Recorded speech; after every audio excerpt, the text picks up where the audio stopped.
Tonight on Windows on the World, we're going to report on the entirely corrupt actions of Lambeth Council. We can say that with some confidence because that is actually the ruling of the High Court. I'm with Piers Corbyn, and Piers Corbyn was at a meeting of residents of the Cressingham Gardens estate, which erupted into quite a noisy event. And there was reporting by the BBC which accused Piers Corbyn of being disruptive during the event. This is from Chris Mason, political correspondent at BBC News. Labour leader Jeremy Corbyn's brother was in a group that screamed abuse in the faces of party councillors at a meeting in South London, it is claimed. Piers Corbyn took part in the demonstration at Lillian Baylis School in Oval, but insists he did not behave inappropriately. Councillors said the disruption of the public meeting amounted to bullying anger that has not been seen in years. One told me Mr Corbyn was chanting and shouting and having a whale of a time. One political source, which is unnamed of course, right, says in the borough, this is someone who's allegedly some political source in the borough of Lambeth, said the meeting was hijacked by a ragbag bunch of lefties, including members of the Communist Party and Momentum, the group that was set up to help Jeremy Corbyn become Labour's leader. There's a letter from a councillor that says there was so much shouting and jeering, the meeting was impossible. And he added, the protesters sat at the edge of the tiered seating and they began kicking the steel frame in a backwards motion. I thought it was going to collapse, he said. It is completely and utterly unacceptable for there to be the kicking of school property like that, the councillor adds. Another told me it amounted to the vitriolic sabotage of a meeting of elected representatives and chants of liar, liar and corrupt, corrupt, which was shouted at both councillors and civil servants. Piers Corbyn told me he wanted to be there because treacherous Blairite councillors are in bed with developers in the borough and it had to be stopped. There is lots of anger about the demolition of local council housing, Mr Corbyn said, but he insisted nothing violent or bad went on. People are livid. The councillors are a disgrace to democracy, he added. Asked about the alleged abuse of school property, Mr Corbyn laughed. It was just the hitting of a piece of scaffolding, that's all, he said. Well, Piers Corbyn, welcome to Windows on the World. Welcome. Yes. Hello. Well, you were quite wrongly attacked there, as the video shows, but let's go into this and give us a background of what it's really about. Well, what it's about is about people protesting against the disgusting, disgraceful behaviour of Lambeth Council, who are riding roughshod over the democratic process. What had happened about Cressingham Gardens was there had been a judicial review which stated that the council's attempt to demolish was incorrectly carried out, in other words, and they'd lied to the people. So it was incorrect and they had to stop it. And what the council then did was repeated its own process in a super rapid way to tick the boxes to then remake the same decision. And that's what they were ratifying at this Lambeth Council cabinet meeting. And that's why people were there completely beside themselves with anger. Now, when this BBC man phoned me up and I was trying to cross the road in New Cross and he was, saying, well, Mr Corbyn, we believe you were disrupting a meeting, and I said, well, no, I wasn't disrupting any meeting. And I said, look, I think you need to know what it was about. Because he knew completely nothing about what the meeting was about. So I started to explain to him and he said, did you disrupt? On the phone, and I was sort of holding my mobile trying to cross the road. And it was a bit like a Newsnight Jeremy Paxman interrogation, I wasn't on TV. But I made it very clear to him that there was no disruption by me, and the only disruption that's happened in Lambeth was the disruption of the democratic process by the Lambeth Council.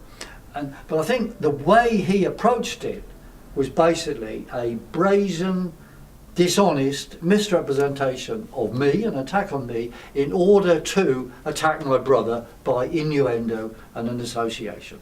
Now, of course, that is monstrous. The BBC should be reporting the events in an even-handed manner. They were doing completely the opposite. Well, we've seen a lot of that in the mainstream media, especially where your brother's concerned, but really this is about the public being completely left out of decisions at a local level, and we're going to get into that a bit later. But what I'd really like to go into is really the actions of the BBC for a little while, and how they've been reporting, especially with regard to your brother, and what their overall agenda actually is, because obviously you're persona non grata there anyway, because you're a climate change denier, and they are very much bought into the anthropological global warming scam. Which is what we've discussed on the show many times before, and we've covered the Paris Climate Challenge where you were, and of course your weather predictions are pretty much 100% accurate. So could you just tell us a bit about the background of what's been going on with the way the BBC are reporting?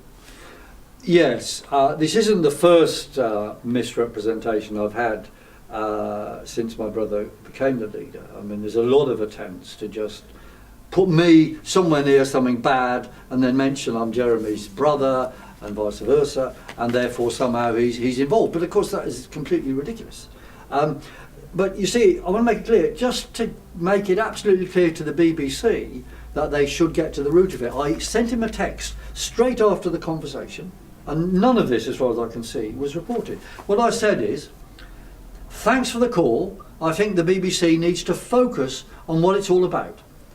Namely, social cleansing, demolition of whole communities and associated huge rise in mental illness and suicides, corruption and desecration of democracy. The councillors are talking up what went on to hide their own disgraceful role. Personally, I disrupted nothing. The main noise, which by the way was just on the level of a standard meeting in Parliament under parliamentary question time, the main noise and the public vote of no confidence in the council cabinet procedure was after the proceedings vote and the deputations, which had all been listened to in relative silence. So, you know, the idea that anyone there disrupted the proceedings is completely incorrect. I mean, people made a noise completely justifiable after the vote. And if the councillors can't take democracy, they shouldn't be councillors. Well, that's a really good point, and we've seen the video. We run the video while I was talking at the beginning of the programme. But I think what's really apparent here is that all remedy locally has been taken away, in the respect that plans are being implemented which even the council do not seem to be able to do anything about. We're targeting these people in the council, but the change agents within boroughs are, I believe, driving this, because the councillors just seem to be going along with it. What's your view on that? Well, I think that is true. Yeah. There's two things going on, I suppose, in parallel. The BBC's role in this is smearing. And by the way, they also mentioned momentum. They kept saying, was momentum involved? I said, well, not to my knowledge. But, you know, they bring this stuff in, you know. So the BBC's into smearing and not reporting reality. The councillors, and that is fantastic for the councillors, because they do not want reality reported. The reality is that a lot of councillors and council officials work hand in glove with developers and speculators. And in most of these boroughs, and certainly in Southwark and in Lambeth, there's an interchange between people who work for the council and work for the speculators, and then they change roles. And I've proposed at meetings that there should be a law whereby anyone who's worked for a council or been a councillor should not be allowed to work or consult for a developer or planning advisor for 5 years after leaving office. And, you know, the leader of Southwark Council, for example, said to me, oh no, Piers, we couldn't do that, it's a matter of personal choice. And I said, corruption is a matter of personal choice. You see, the point is, these councils, but the councils include some good people in the Labour Party and other parties, by the way, but the majority of them in South London, the ones that are ruling in South London, are hand in glove with speculators and get all sorts of, well, we don't know what they get out of it, but they're destroying communities in what they imagine is progress. And they're doing in advance what the Tory government wants to do to council housing. The Tory government wants to destroy council housing, but already Labour councillors in Lambeth and in Southwark, for example, and many other parts of London, are already destroying council housing and doing what the Tories want to do. And then they're saying we're against what the Tories are doing. Well, actually, they're doing the same thing. And now they've got to choose. Either they're going to be for the people or against the people. Well, this is a really good point, and it's happening in every single borough, as we said. Just to round this bit up, the BBC also said that Class War had tweeted something about you, so got to align you properly with the anarchists, you see. And of course, you were shaking your fist in the air as well, was actually as they do in parliamentary question exactly. time. I mean, come on, there's a bear garden parliamentary question time. Yeah. I mean, you could play games with that and make it look as if this is my brother was rabble rousing when actually it's Tories baying at each other, but. But I think it was funny because it was the rest of the crowd that were really participating. Well, you wanted to be heard, obviously, but there was a guy who went down and he was the one who led the people. I wasn't even there at the start anyway. Yeah. I came in because I'd been to another meeting on the Alton estate in Wandsworth where people have got similar problems with the council. Yeah, so you're very well experienced at these public meetings and how to handle them. Now, in this particular case, everyone was completely gobsmacked by what the council did because it was so brazen, because it went against a High Court decision, and that is what the BBC really failed to report. Yeah. So can you just go into that? Well, politically, a council riding roughshod over a judicial review is very serious, in my opinion. Now, there may be a legal comeback on that, but that should have been headline news. Lambeth Council have decided to disregard a High Court judge that has ruled they behaved improperly in their procedure to demolish Cressingham Gardens. That's what, that is the news. Instead, it's some nonsense about me supposedly rabble-rousing at a meeting where I turned up where people were already boiling over, and I just joined in and put up my hand for the vote of no confidence in the council's procedure. And it was after they voted. I mean, I've been a councillor myself, I know this, and I tell you, I've been at more rowdy meetings than that anyway. Yeah. I mean, they were talking it up for that to hide behind it. Yeah, the vote of no confidence is the only vote that could be there, because this is actually the press release from Cressingham Gardens legal team, yes, with their lawyers. Yes. The High Court has found Lambeth Council acted unlawfully when it removed options from a public consultation over plans to redevelop the Cressingham Gardens estate in Lambeth, South London. Now, what it was about, which we'll get into a bit later when Val comes on, who was there at the meeting also, is that it proposed 5 options. And basically what the council did, and they're doing this all over the place, is they're putting out surveys and asking people to participate. Yeah. And these surveys are often done by private companies as Yeah, well, which is right. another Absolutely. issue, which is a very important issue. But there's 5 proposals, 5 options, and they removed 3 of them. Yeah. Just go into that for a bit. Yeah. Well, yeah, interestingly, they have the same trickery all over London. I mean, a lot of this stuff comes from Hackney Council. But specifically in Southwark, on the Aylesbury estate, the council were again at one point asking biased questions. They were wanting people to vote for or give opinions for or against demolition. And people were saying, oh, we don't want to demolish, we want to stay. And they were told by the questioners, oh, that isn't an option. Yeah. That isn't an option you can answer. Now, of course, they were doing that to try and overrule the democratic vote, whereby 73% of the residents and leaseholders had voted no to any transfer of the Aylesbury estate out of public ownership. But see, all these tricks are, you might as well have a handbook of them, because they happen all over London in the same sort of way. And not surprisingly, because the speculators, council officers and so on are buzzing around, one works for one, then another, and they're moving all about. And they are socially cleansing London as we speak. That's very true, Piers. We're going to take a short break in a minute, but this is a statement from Hugo Hayter, from the human rights team at Leyday, which are the solicitors which handled this case. And he said, we are very pleased with this judgment from the High Court. The decision by Lambeth Council did not take into consideration the opinions of the vast majority of the residents on the estate, who have made it clear that they favoured refurbishment over demolition. And they also had a plan on that, which they'd given to the council, which really competed with what the whole thing cost. and he said this is a clear lesson in how not to conduct a consultation. The judge has made it clear that all options are now back on the table, and Lambeth Council must reconsult in relation to the refurbishment options and the redevelopment options. We sincerely hope that Lambeth now does this on a fresh, open-minded basis. So, just before we go to the break, to all local authorities all over the country, everybody is equal under the law and no one is above it. Lambeth Council. We'll see you after the break.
Welcome back to Windows on the World. Just before the break, we were talking about a tweet that was allegedly from Class War, the anarchist group, which showed Piers and another gentleman in a pub. The gentleman was having a pint of beer because Piers doesn't drink. So, just if you want to say something about that before we carry on. Oh, yeah, in the pub, these guys, well, they're just drinking and talking to me, and one said, "Oh, you want to be in a photo, Piers?" I said, "Fine."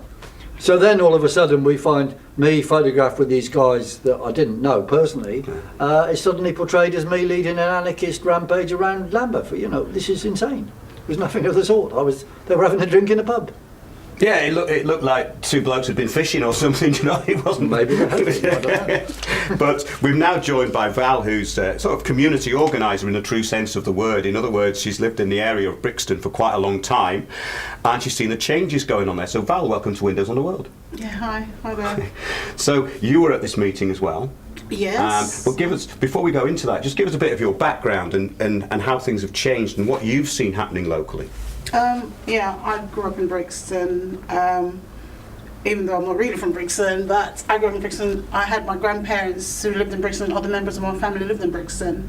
So therefore, I was familiar with Brixton anyway. I've been, sort of from Yorkshire to London for my school holidays.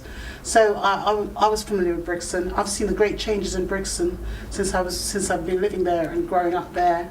And I've seen the worst part of it now. It comes into the social cleansing, which is not very nice. I've noticed slowly people have been moving out of the area. People like who I know, who I walk on the street and say hi to, hello, how are you? People are moving out, new people are moving in, and the ones who are moving in, they're not so friendly. Yeah. And I've seen a lot of changes, like what they would do, they would offer people inside Brixton houses outside Croydon and further out, and show them this great big lovely nice apartment which they cannot refuse. So therefore they would take it. We had riots in Brixton, and that was all due to the heavy-handed of the policing, sometimes because of the Margaret Thatcher's attitude towards people, and plus a lot of people in Brixton, they didn't have any jobs. The young ones, like myself, etc. But the guys, there was always like conflict and stuff like that. Yeah, there was always conflict in a way that there was always tension because they were down, they didn't have jobs, and so the Tory government, Margaret Thatcher, who was in, she really didn't really care. That's how it seems, and there was a lot of other stuff, and people began to there was some muggings, some burglaries, because people didn't have jobs, the youths rather didn't have jobs, and they were down. So obviously it came to a boiling point where there was riots and stuff like that, and it's a lot of other things that went on, and I've seen it. I grew up in there. I've seen it all, and then it comes to now the cleansing bit, which this is now the cleansing. They're gradually moving people out and gradually moving people who are quite nice. The area wasn't perfect, but it was a buzzing feel. Everyone had a social feel. Everyone was, hi, how are you? That was the feel that was really there. And now I'm watching it like slowly going. And these people are moving in. You mean the community's being destroyed, you mean? Yeah, people are buying up all these properties. Then there's some other sort of estate agents that moved in. Well, I was on a demo and Foxton's was smashed. I was trying to say to the people now, look, we don't want to smash Brixton because Brixton, we need the changes, but the changes that is coming, it's not good. It's not good. It's happening everywhere, and it's not just one area. That's the thing. We're talking about, this really goes into a much bigger plan than people realise. We're not going to touch too much on that today, but it's every council is now tied in to plans which really came out of this environmental thing with climate action plans. A lot of these plans that came out with the social cleansing are done on the back of so-called green policies. Now this is where I think Piers could come back in again. Yeah, well, every time they come forward with a plan, they always try and justify it in terms of green environment or something. Now, but usually their justifications are completely spurious, even in their own terms. But the point is, they have this ideology of carbon dioxide reduction or anything, you know, or even ride bicycles instead of cars, anything at all they will use, when really it is just an excuse, a cover for profiteering by demolishing council housing, destroying communities, building higher rent properties or properties for sale. Which are going to be used for money laundering by people with loads of money to buy properties which go up in value, or people who are better off moving in and the existing population being moved out. But I agree, you know, the environmental cover for these things are completely stupid. In fact, even people on the green campaign side do point out that in terms of carbon dioxide production, demolition produces lots more CO2 than refurbishment. But they skate over that and somehow come up with another argument using bogus green policies.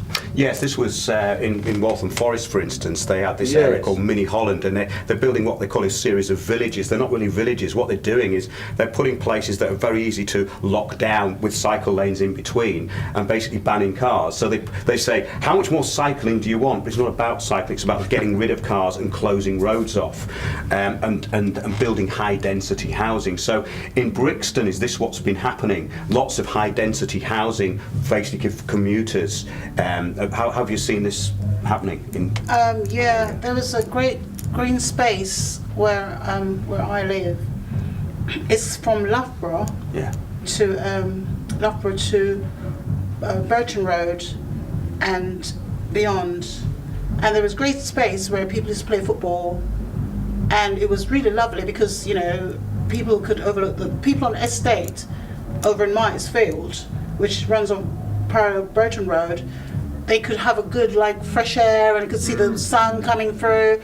They saw the weather, really lovely, and they weren't told that, you know, nobody knew about this building was gonna go up. Then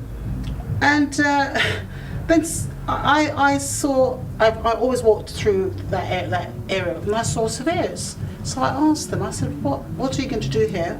So they say, oh, they're going to build properties on there, and they're a property developer, they're going to build properties there. So I said, I hope you're going to build something nice for the people, because we don't. Yeah, I said that to them.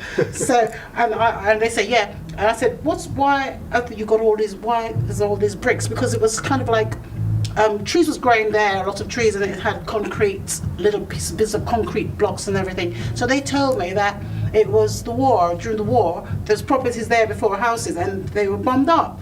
I said, okay. I said, I hope you're going to build something nice anyway. So I'm looking forward, and I hope it's not going to be like a ghetto type, because we don't want that here. Mm-hmm. So they said, no, it'll be okay. Not knowing that it was going to be so sky high, and if you go there now, there's quite a lot beyond. There's quite a lot of high-rising buildings, 1, 2, 3, 4, 5, and it constantly going back and back and backwards and backwards. Oh my gosh, it's not looking good, not to me anyway. Like, no, this is happening everywhere. Massive overdevelopment. Yes, and destruction of the green space. Yeah. And the selling off of playing fields for schools. And not enough as well, trees. Not enough trees. Yeah. How are we going to breathe? We're just like living on top of each other. It's not good. It's not Well, exactly, which healthy. would go against these sort of fake green policies that they're trying Well, to of put, course, as we yeah. said. They said Yeah. this is done in the name of something green. Well, it's a complete nonsense. It's not at all. Now, the only thing green is the pictures that they give you, you know, with their the green dollar consultations notes. and yes, and There's, the green there's button. nothing green about it. It's all concrete, like a concrete jungle, basically. Yeah. Do you know what I mean? That's we don't want that. We don't need that. Yeah. Just to get back to the way these councillors are acting, and really what we're going to try and do at some point with these shows is find the solution of how we remove these people from office. But what you'd said there is exactly what's happened in Waltham Forest, and there was, for instance, this is how the local councillors are treating the public with what I believe is complete contempt. There was an opposition to a tower block there of flats which was vastly overlooking businesses and people's houses, and they all voted against it. The councillor said, "This is just the kind of change we need." Now, these are the sort of responses that we're getting, aren't they? And they're using words like diversity, change, all these buzzwords which are really. And who's the we when it says change we need? Well, who's the we? Well, obviously, it's the people, not the people. who are It's him. funding the council. Really, I mean, it really comes down to who's actually, in bed with who here. A firm of estate agents are now writing in policy because they're becoming part of the infrastructure of the building of these new places. So as this is happening all over London, and our right of redress, in other words, our right to actually give our opinions is being taken away, and the public consultations are not being listened to. This has been reflected all over. What do you think we can do about it, Piers? Well, it needs grassroots organisation, direct action, and participating in any processes that are around. The difficulty is, of course, the powers that be are even prepared to go against court decisions. Now that is a problem, and the sort of reaction of that could be very, very militant when people start realising that the democratic process is being destroyed, and that doesn't bode well for the future. So I think we need a massive movement that is going to take part in elections and get people into these councils and parliament who actually are accountable to the people. And I think an accountability campaign is really what covers a lot of things needed in Britain today. Just to get back to your point, Lambeth's property company plans. This is very interesting because I'll mention in a minute who this is. Lambeth's property company plans to sell one-bedroom flats at 436,000, two-bedroom flats at 610,000, three-bedroom flats for 750,000. and four-bedroom flats at 863,000, with market rents. Who is this for? Well, this is what we need to find out, really. We need to find out who's going to buy these, because they're surely only going to be wealthy foreign investors who are going to buy them. Yeah. It says with market rents ranging from £345 a week for a one-bedroom flat to £757 a week for a four-bedroom flat. Even the rents designed, though those on housing benefit, are high at £204 a week for a one-bed and £265 for two beds, all in an area where the median household income is around £29,000 per annum. So we're going to deal with that when we come back from the break. But another message to all local authorities out there, it's another legal maxim: equity will not allow a statute to be used as a cloak for fraud. We'll see you in a couple of minutes.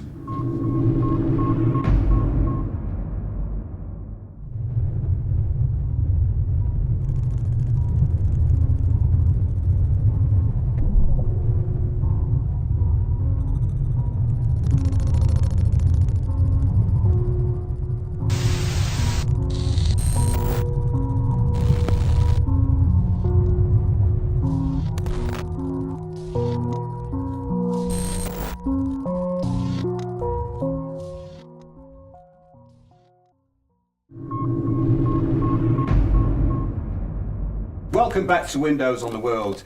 I'm with Piers, Corbyn and Val, who's a community organiser from Brixton, and we are talking about how we do something with local people in office who do not adhere to their public duties. So, which was before the break, we were talking about the Cressingham Gardens estate. And this is a very good example of how public opinion has been completely ignored. So in this last section of the show, I'd just like to maybe get some thoughts of how we can do something about it. Piers? Well, in the years I've been involved as a councillor and as a community activist and a tenants organiser and so on, I've noticed systematically the councils will make promises to meetings. They make solemn promises. The political parties will make a list of promises. And these promises are consistently broken and there is no redress. For example, Haygate Estate, Elephant and Castle, the council promised to the Haygate Estate tenants that there will be no reduction in council housing in any development, everyone will have the right to return, and there won't be any anything bad socially done in the area, and things will be all right. All those things were lies. They didn't build any council housing at all, and they were removing people from the area, a lot of them beyond the M25. And there's no redress at all. So the point is, they lied. Now, if you think about what a council promises, it's not even worth the paper it's written on, because the councillors that do it and vote on it are gone by the time, the development... That's very much what they depend on as well. The fact that there's this quite quick turnover, not just of councillors, but staff. And when you get into this and try and make someone accountable at a local authority, which I've done, they are removed from the equation. Even if they're still working there, someone else will respond to you. So really what these people are is officers, and the office is an ecclesiastical position traditionally. They're really acting as priests in the community, these people. and they are now above the law, which is very, very serious. And it means that the golden rule of law is broken. Yeah. Because when a High Court decision, as in this case, is just ignored by a local authority, then the only vote in that people can make is a vote of no confidence. But what are we actually going to do about it? How to remove these people from office? Because these people are put in there, in many cases, for the very reason that they are change agents who are going to implement this change that nobody wants, which is the social cleansing, destruction of what we used to call a community, on the back of creating a vibrant community. That's what they call them, vibrant communities. Well, they're not. Yeah, they're like Swiss lavatories. That's what they're doing. Well, I was the one who helped to campaign to get Labour councillors in. I really campaigned a lot and hard to get, because we wanted Labour in. But now Labour is let down. Labour councillors are let down. Not all of them are bad, I must add, but there are quite a few of them. I think the majority, I would say the majority, more than the minority, is against, they're not for us. Let's put it that way. They're not for us because they're not listening to us. And we thought that, okay, votes, they got overall majority in. We voted them in and they got overall majority. The Labour councillors, and to my surprise, and to a lot of people's surprise, they let us down. So I mean, okay, which side are they on? Oh, they're not on our side. They're on Tory's side, or I don't know. I just don't know. There seems to be one agenda going on here, and it's just what we were talking about. But just as this is the last part of the show, just it'd be good to go into what the options were that the council originally gave, so that people can just see very simply how they've gone against them. The options that were given by the council originally, we can comment on this in a minute, was refurbishing the estate and bringing all council tenant homes up to decent home standard, including the 6 void flats that have stood empty for 16 years. Options 2 and 3, refurbishing as in option 1, plus infilling to create new homes. Option 4, partial demolition of the estate with a net extra in new build homes sold at top market price. Option 5, full demolition and rebuilding of the estate. Now, options 1 and 2 and 3 were taken out of the equation, and the reason people were angry at that meeting is because they'd gone for, I believe, option 4, which is just total demolition of the estate. Is that correct? People I know who who lived in the estate over the other side, Mitesfield. There's two sides, Marsden, north and south, but the other side, opposite the Burton Road side, where all these, demolition took place. A lot of people were against them because they were living nicely in the flats, and they say that it was nice. The community was nice. They didn't need. There was nothing wrong with the buildings. Nothing at all wrong with the flats. They weren't leaking or anything like that. But now there's quite a few of them that moved out because they didn't like to go up so many flights of stairs, to the new building, into the new buildings. And so some of them decided that they didn't want to stay. Some of them decided they want to stay, but they do not like where they're living because the walls are thin. They could hear people making noises, coughing, and things like that. So they're not happy. Those ones who stayed, they're not happy in those properties at all. They're not happy because that's not. They didn't want it to go. They were happy with their communities and the way it was built. Those flats that was built years ago. There were no trouble, no problems. They had no leaks, no nothing. They were really nice, good properties. They basically voted in private. This is what happened, isn't it? A public decision was taken in private, and with the appearance of a consultation, which is a sham, what they go through.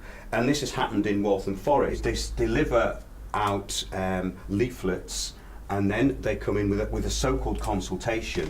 But hardly anyone gets these papers. Was it similar in your case that many of the residents didn't actually get the proper paperwork?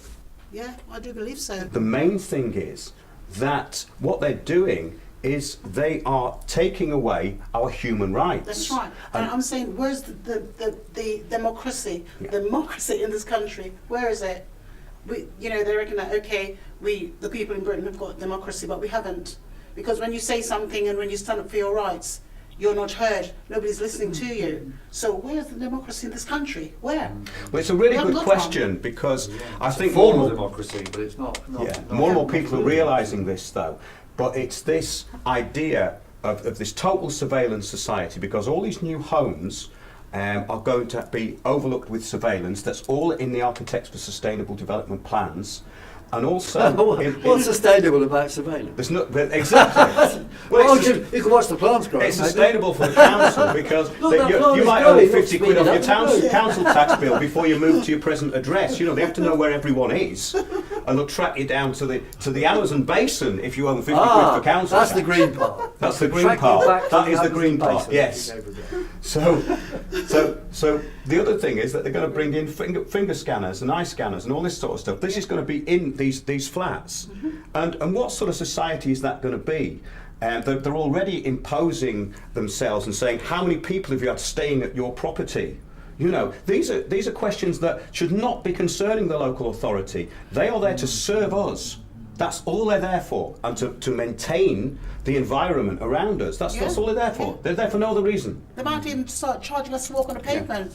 And say, look, if you're not rich, you can't walk on this pavement. You don't know. Have you got a license to walk, madam? You don't know what's going to happen next, really. You're doing the Lambeth walk? Well, what they're doing is they're waging war by deception, actually, because they're saying this is going to be really great for you. They're not telling you what it is, but they're removing rights in the process, such as say, we're promoting cycling. No, you're not. You're banning cars by closing all the roads and creating traffic chaos. These things are being planned scientifically. So, Piers, last word. In terms of attacks on people like me and so forth, I think there are certain avenues to pursue, but of course they don't work very well. There's various complaints commissions and so forth, which we will go down those routes and make whatever hell we can. But I think the bottom line of all this stuff is about the meaning of democracy and accountability. The word accountability have to go to the foremost, which means people have been able to participate in a meaningful way, and when democratic decisions are trashed, those who do the trashing have to be punished and removed from office. Yeah. Absolutely. When the rule of law is broken, the responsibility devolves into the hands of individual men and women. and that's very, very important. So we're going to be doing more on the social cleansing of London and indeed the whole of the UK in the next few weeks. But thanks very much to Piers, Corbyn and Val for coming in, and we'll see you very soon on Windows on the World. Thank you. Okay.